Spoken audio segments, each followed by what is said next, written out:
네, 안녕하세요. 한수 배운 당뇨 최선한의원 김한수 원장입니다.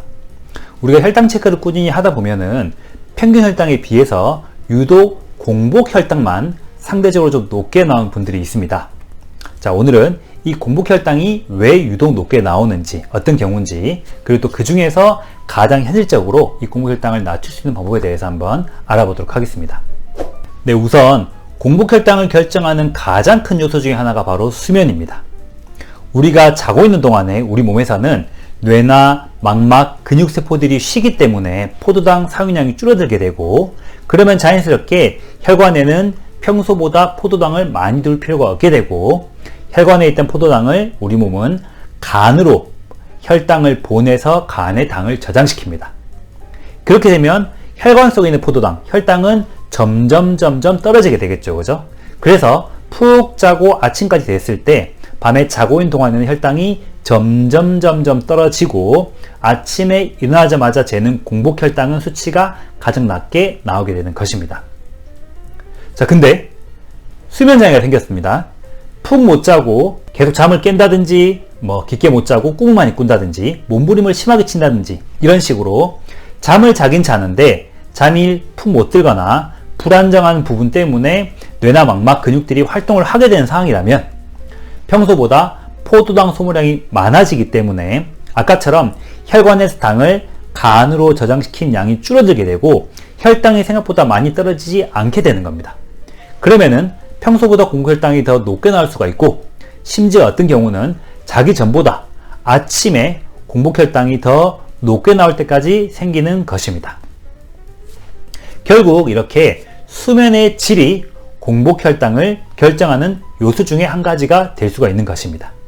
자, 그래서 공복혈당을 낮추기 위해서는 이 수면의 질을 개선시키면 되는데, 이게 생각보다 그렇게 쉽지가 않습니다.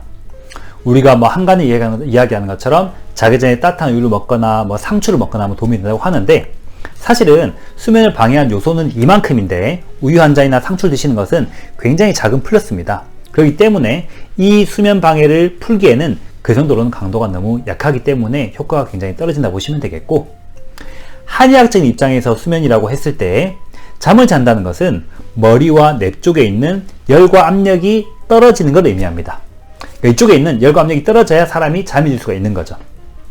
자, 근데 신경을 많이 쓰거나 스트레스를 받거나 하는 이런 정치적 요인들, 정신적인 문제 요인들, 그리고 몸에 순환이 되는 것들이 방해돼 가지고 통증, 염증이 생기는 육체적 요인들, 그리고 간이나 심장, 그 다음에 우리가 그 쓸개, 담, 이쪽, 그 다음에 갑상선, 이런 오장육부의 문제 때문에 이 머리에 열과 압력이 떨어지는 게 방해가 받게 되면, 한마디로 항진돼서 이렇게 돼버리면은 결국 잠을 못 자게 되고 수면에 장애가 생기는 겁니다. 결국 우리가 자기 전에 유튜브나 책을 본다든지 해가지고 머리나 눈을 많이 쓰면은 에너지가 항진되니까, 그게 아니라 하체, 발, 그리고 몸의 하부 쪽, 이쪽을 순환시키고 자극을 시켜주면 기운이 내려가는, 기운이 하강하면서 머리 쪽에 열과 압력이 내려올 수가 있게 되고, 그래야 숙면으로 접어들 수가 있게 됩니다. 그래서 요즘에 유행하는 맨발 걷기 같은 것도 도움이 되고요.